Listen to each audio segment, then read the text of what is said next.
สมบัติกระโปรงซ้อมมั้งสมบัติกระโปรงซ้อมมองอ้นนะมาลองทมๆนั่นแหละตึกลองทมๆนั่นแหละนี่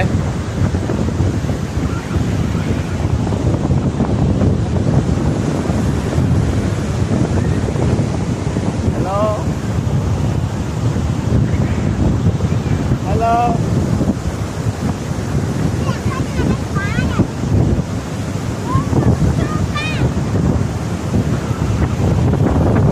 Hello, phải không con? Phải hả?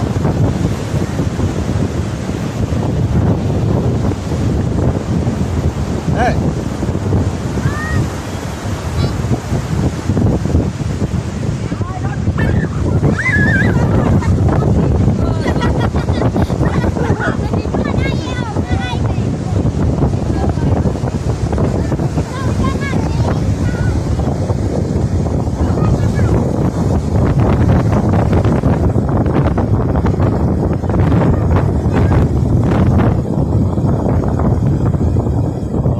Anh cái chốt mà, anh cái chốt.